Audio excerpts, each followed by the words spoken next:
अभी क्लासेज में आपका स्वागत है। 80 शब्द प्रति मिनट। डिक्टेशन स्टार्ट होगी 3 सेकंड बाद।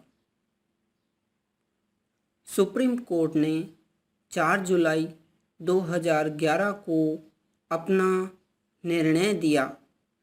उन्होंने उस निर्णय में कहा कि सुप्रीम कोर्ट के 2 रिटायर्ड जजों की अध्यक्षता और उपाध्यक्षता के तहत एक एसआईटी का गठन किया जाए। उसमें सरकारी अधिकारी भी होंगे। सरकार किस प्रकार से काम करेगी, यह उस एसआईटी की जिम्मेदारी है। उस निर्णय में उन्होंने कई बात कही। एक विषय यह रखा जिस पर मैं विशेष रूप से ध्यान दिलाना चाहता हूँ और मैं माननीय सदस्यों से विनम्रता से विनती करूँगा कि इस विषय को केवल हम लोग एक शैक्षिक अध्ययन की दृष्टि से समझें, इसे राजनीतिक दृष्टि से न लें। जो अंतर्राष्ट्रीय फैसले होते हैं उनमें एक गोपनीयता खंड होता है। उस गोपनीयता खंड की भाषा उन्होंने कही और कहा कि भारतीय संविधान और कानून इसकी अनुमति नहीं देता कि भारतीय सरकारें इन गोपनीयता खंड वाली ट्रीटीज को स्वीकार करे। यह सुप्रीम कोर्ट ने अपने फैसले में कहा। यूपीए सरकार को लगता था कि ट्रीटी करना तो सरकार के अधिकार क्षेत्र में आता है।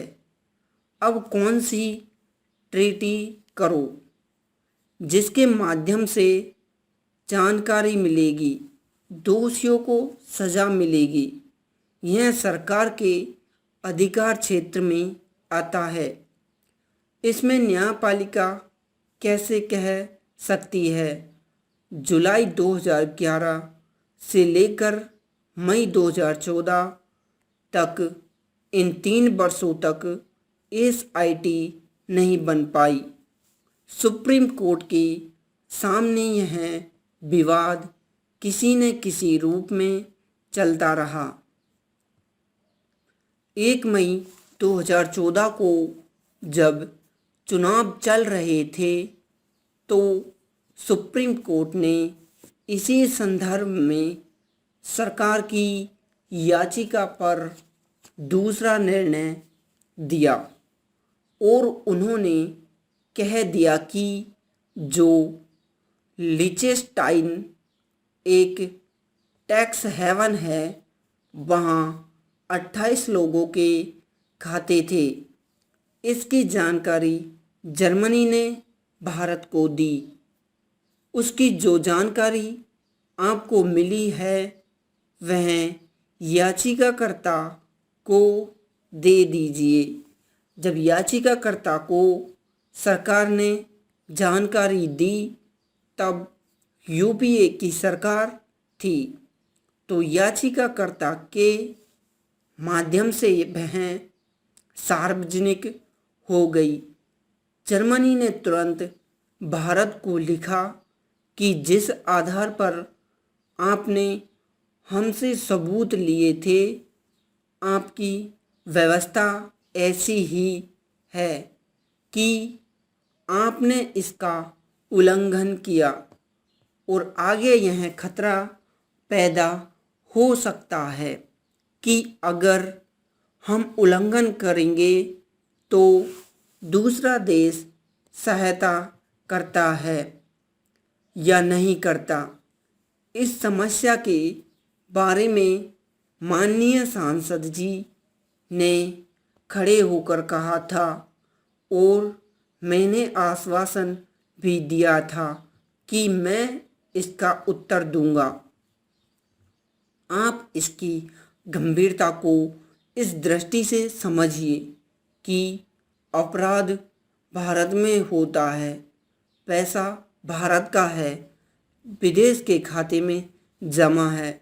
पैसा लाने के लिए उसको खिलाफ असेसमेंट करने के लिए उसके खिलाफ फौजदारी मुकदमा चलाने के लिए उस देश का सहयोग चाहिए।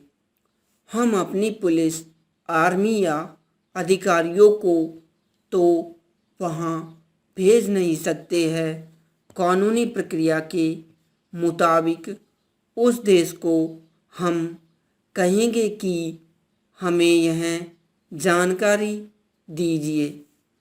आज से 20-22 साल पहले एक वक्त था जब सिद्धांत था कि जो पैसा वहाँ जमा है, अगर वह किसी भी रूप में अपराध की कमाई है तो भारत दूसरे देश को कहे कि मुझे जानकारी दीजिए।